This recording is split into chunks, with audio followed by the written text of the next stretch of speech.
Jag skulle vilja säga att vi utmanar branschen om att köpa ett aggregat, ställ krav på att ni ska kunna ställa dit aggregatet i Stockholmsregionen utan eftervärmare. Det räcker med den frågan. Så att här finns det alltså ingen chans att förbruka mer energi än vad vi återvinner ur frånluften. Goda erfarenheter. Här är Rikshems område Uppsala. Gränby. 1200 lägenheter ska renoveras under en 3-årsperiod. LCC var helt avgörande när det gällde upphandlingen. Och i ett fläktrum, i ett förrådsutrymme här på översta våningen, där bestämde man att det är bästa placeringen för att få dit ett aggregat. Inpassagen var jättetrång.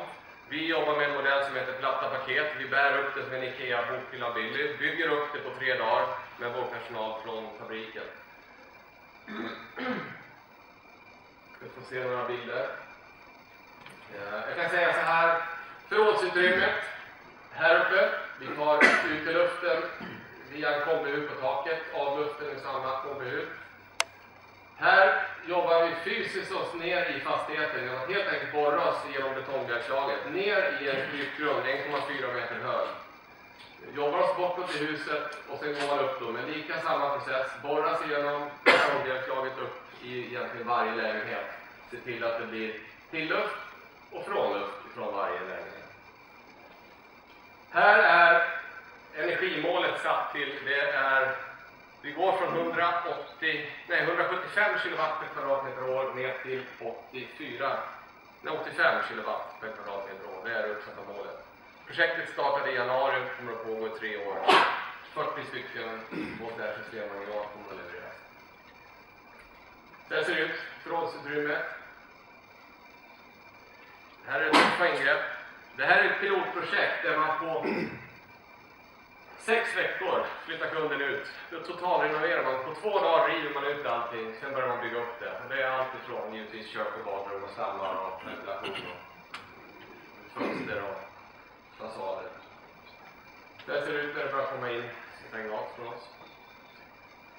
Nästa projekt är Sigtunahem. Här är det Timvallavägen. Har vi något från Sigtunahem här? Det är 500 lägenheter i det här området. Och här har vi levererat produkter i 3 års tid. Här var det en annan utmaning.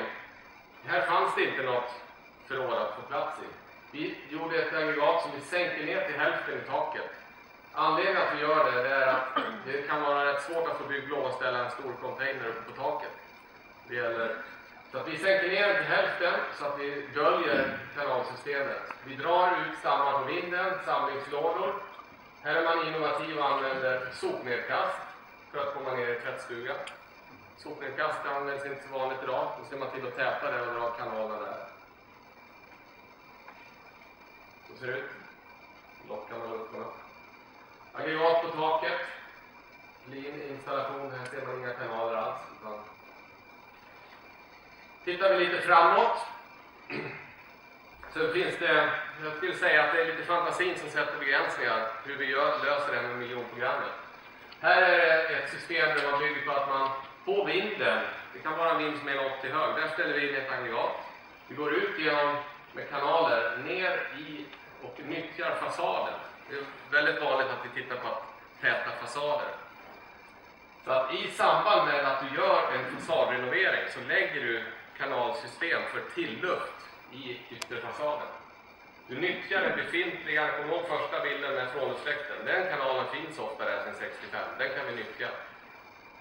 Sen drar vi nya tillluftskanaler i fasaden. Så, nu har jag börjat närma slut på min session. Så här var en liten bild också. Vi ställer in aggregatet på vinden, drar kanalerna i fasaden. Man tar in tilluften bakom radiatorerna. Tack för att jag fick prata. Tack Thomas.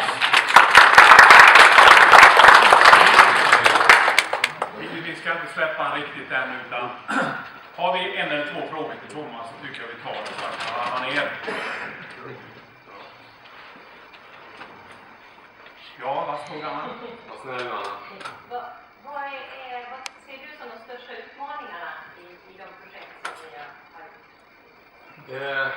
Jag tycker utmaningen, om vi backar från liksom första ska vi säga, tanken, är att vi själva som aggregatleverantörer på Torsby, vi kan inte ha lösningen på allting, utan vi måste, precis som vi gör här, vi samverkar över gränserna. Vi måste vara innovativa tillsammans med ventilationsföretag. Vi måste prata med de som har experter inom byggteknik.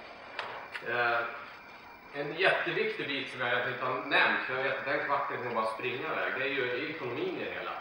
Det är ju det som är liksom första spadtaget. Vad man måste komma överens om. Det här, när det byggdes från 65 till 75, då var det subventionerat bygge under 10 år.